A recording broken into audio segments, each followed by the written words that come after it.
리버풀이 안필드에서 1대0 승리를 거두며 강력한 초반 페이스를 이어가고 있습니다. 다만 양팀 감독이 기존에 준비해오던 전술적 아이디어가 경기장에서 완전히 구현되지는 못했습니다. 두 감독은 서로 다른 방식으로 이 문제를 풀어내려 했죠. 그렇다면 양팀이 어떤 해법을 시도했는지 리버풀 시점부터 먼저 살펴보겠습니다. 경기 초반 리버풀은 2명의 센터백만으로 빌드업을 전개했습니다. 케르케즈와 소보슬라에 있는 전통적인 풀백 위치를 유지했습니다. 맥알리스터가 복귀하면서 흐라벤베르와 함께 제대로 된 더블 피벗을 가동할 수 있었죠. 슬롯의 공격 목표는 분명했습니다. 비르츠를 축으로 중원에서 수적 우위를 확보하는 것이었습니다. 아르테타의 4-4-2 수비 블록을 예상했기 때문입니다. 아스날은 메리노가 전방으로 올라가 요케레스와 함께 일선 수비를 구축했습니다. 라이스와 수비맨디는 중원을 보호하는 구조를 형성했죠. 슬롯은 중원 우위를 더욱 강화하기 위해 풀백들의 위치를 초반에 다소 낮게 설정한 것이 이해가 됩니다. 마두에키와 마르티넬리를 깊게 끌어낼 수 있다면 리버풀 중원 3명이 더 넓은 공간을 활용할 수 있기 때문이죠.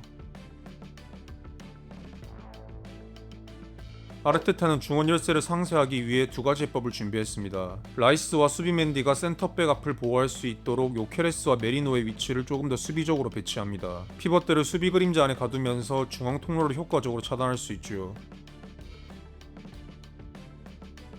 하지만 이 방법만 고집하기에는 무리가 있었습니다. 리버풀이 후방에서 빌드업 주도권을 계속 쥘 수 있기 때문이죠. 자신들이 원하는 방향으로 볼 전개가 가능합니다. 그래서 아르테타는 두 번째 해법으로 측면 압박을 수행했습니다. 측면 트랩이 성공한다면 상대는 중원 수적 우위를 활용할 수 없을 테니까요. 전방 공격수들이 커버 섀도우를 유지하며 볼을 사선으로 유도합니다. 타겟은 주로 반다이크와 케르케즈였습니다. 반다이크는 왼발로 공을 처리해야 하는 부담이 있습니다. 케르케즈는 발밑이 뛰어난 편이 아니므로 효과적이었죠. 이 압박은 경기 초반 실제로 효과를 거두며 리버풀로 하여금 성급한 볼 처리를 하도록 만들었습니다. 따라서 슬롯은 비교적 고전적인 방식을 활용했습니다. 피벗인 흐라벤베르를 아래로 내려 3백을 형성합니다. 아스날 투톱을 상대로 플러스 1의 수적 우위를 만들 수 있었죠. 동시에 아스날의 압박 효율을 떨어뜨리는 효과를 노렸습니다. 특히 흐라벤베르는 볼에 대한 통제력이 뛰어납니다. 그는 3백 효율을 극대화하기 위해 상대를 최대한 유인합니다. 이는 반다이크 전진을 더 수월하게 만들었죠. 하지만 아스날의 압박은 멈추지 않았습니다. 골킥 혹은 풀백에서 센터백으로 공이 연결되는 순간을 신호로 삼아 요케레스와 메리노가 리버풀 수비진을 강하게 압박했습니다. 이 과정에서 흐라벤베르가 아닌 알리송이 세 번째 센터백처럼 빌드업하는 장면도 자주 연출됐습니다. 그런데 2대3 상황을 악화시킨 건 요케레스의 애매한 압박 방식이었습니다. 그의 움직임에는 분명한 목적성이 부족해 보였습니다. 곡선 압박으로 공을 중앙으로 몰아넣는 것도 아니었습니다. 반다이크 쪽으로 유도해 빠르게 압박하는 것도 아니었죠.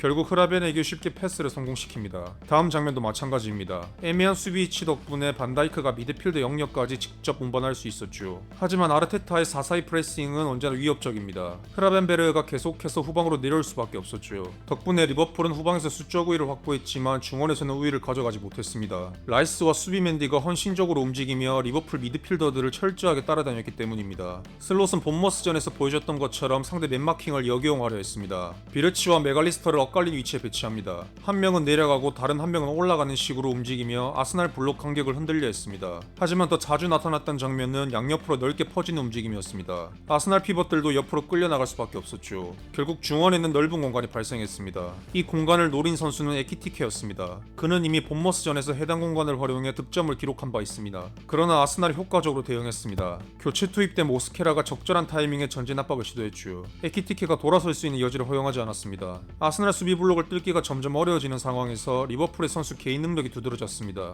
특히 비르치와 반다이크가 서로 다른 방식으로 문제를 풀어냈습니다. 비르츠는 뛰어난 오프더블 움직임을 보여줬습니다. 그는 자신의 마크맨 등 뒤에서 순간적으로 빠져나와 볼 순환에 기여했습니다. 이런 움직임은 상대가 즉각적으로 반응하기 어렵게 만듭니다. 또한 이를 지속적으로 허용한다면 상대 미드필더들은 점점 더 소극적으로 변할 수밖에 없습니다. 자연스레 리버풀 피벗들이 활용할 수 있는 공간이 넓어진다는 의미죠. 대표적인 장면을 살펴보겠습니다. 반다이크가 공을 소유했을 때 비르츠는 수비맨디의 시야 뒤에 자리 잡았습니다. 그는 단순히 내려오지 않았습니다. 앞으로 뛰는 척하다가 순간적으로 내려오는 움직임을 취합니다. 이는 마크맨이 정확한 타이밍에 붙지 못하게 만들었죠. 덕분에 비르츠에게 비교적 넓은 공간이 생겼습니다. 이어진 장면에서 더욱 놀라운 움직임이 나왔습니다. 흐라벤이 공을 잡았을 때 뚜렷한 패스 루트가 보이지 않습니다. 이를 인지한 비르츠가 사선으로 침투해 패스 옵션이 되어줍니다. 동시에 흐라벤베르가 전진할 수 있는 공간까지 열어줬죠. 결국 학포의 슈팅으로 마무리되는 단계까지 이어졌습니다. 다른 장면도 비슷합니다. 비르츠는 미리 내려와 정지된 상태에서 공을 받지 않습니다. 패스가 들어오는 순간 빠르게 내려와 공을 원터치로 튕겨내죠.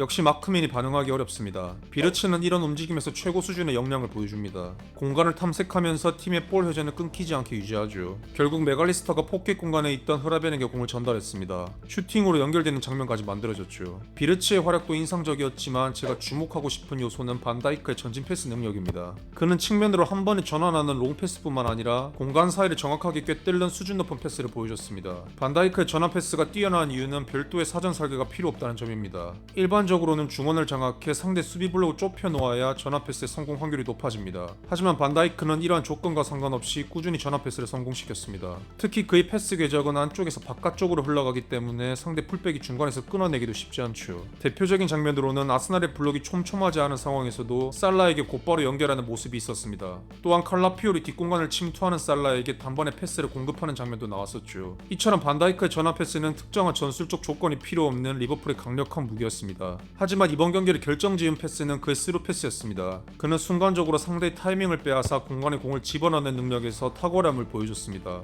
그는 사선에서 마치 전환 패스를 시도할 듯한 모션을 취합니다. 그러나 그 직전 라이스와 수비맨디 사이에 간격이 생긴 것을 파악했습니다. 전환 패스 대신 그 틈을 꿰뚫는 패스를 선택했죠. 소보슬라이에게 단번에 연결되어 비르치의 슈팅까지 이어집니다. 하지만 가장 중요한 장면은 소보슬라이의 프리킥을 얻어낸 상황이었죠. 이 장면 역시 아스날 블록이 정렬되기 전에 피벗 사이로 공을 찔러 넣었습니다. 존스가 돌아서는 과정에서 프리킥을 얻어냈고 소보슬라이의 환상적인 원더골이 나왔습니다. 리버풀의 공격 전개는 전체적으로 매끄럽지 않았습니다. 하지만 비르치와 반다이크의 개인 능력이 상당 부분 해결해낸 경기였습니다. 다음은 아스날입니다. 그들은 패배했지만 짚고 넘어가야 할 두 가지 포인트가 있습니다. 그들은 왼쪽과 오른쪽에서 서로 다른 해결 방식이 있었습니다. 왼쪽에서는 살라의 높은 수비 위치를 역이용하려 했습니다. 오른쪽에서는 마도이케를 케르케즈와 지속적으로 매치업시키려 했죠. 먼저 아스날의 왼쪽을 살펴보겠습니다. 제가 이전 영상에서도 여러 차례 언급했듯 살라의 높은 수비 위치는 리버풀의 구조적인 약점으로 이어지곤 합니다. 이번 경기 역시 이 문제가 노출되었습니다. 리버풀은 비르치 위치에 따라 변화를 주기는 했지만 기본적으로 4-2-4 블록을 형성했습니다. 이에 대응하기 위해 아스날은 후방에서 상당히 높은 유연성을 발휘했죠. 라이스가 깊게 내려와 3백을 형성하기도 했고 라야가 세 번째 센터백 역할을 맡거나 팀버가 안쪽으로 들어와 라인을 구성하기도 했습니다. 그럼에도 일반적인 형태는 라이스가 내려와 3백을 만드는 방식이었습니다.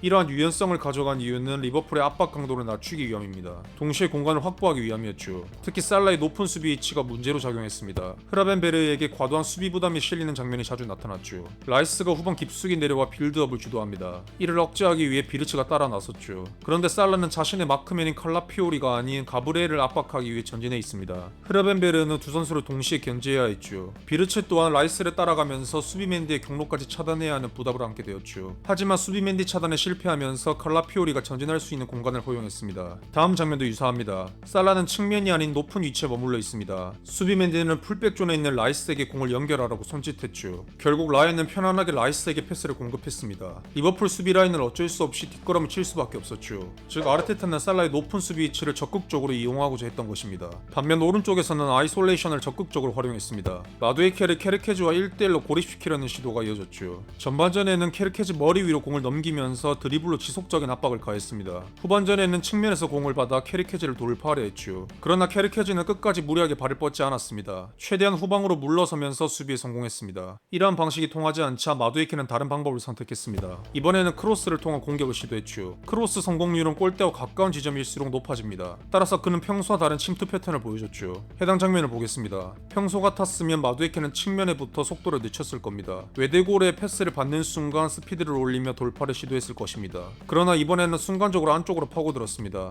이는 측면에서 단순한 1대1 돌파가 아닌 골대와 최대한 가까운 지점에서 크로스를 올리는 의도였습니다. 이는 어시스트 성공 확률을 높일 수 있습니다. 실제로 요케레스에게 결정적인 패스를 연결할 수 있었죠. 하지만 조고메즈의 집중력 있는 수비로 인해 후반 막판 아스날의 가장 위협적인 기회는 무산되고 말았습니다. 각 팀은 경기를 치르는 동안 발생한 문제를 서로 다른 방식으로 해결하려 했습니다. 슬롯은 반다이크와 비르치의 개인 능력을 통해 균열을 메우려 했습니다. 아르테타는 살라의 약점 공략과 마두이케의 활용으로 해답을 찾으려 했죠. 그러나 최종 결과는 리버풀이 승리를 거두며 경기가 막을 내렸습니다. 이번 경기와 관련해 여러분의 다양한 의견을 남겨주시면 감사하겠습니다.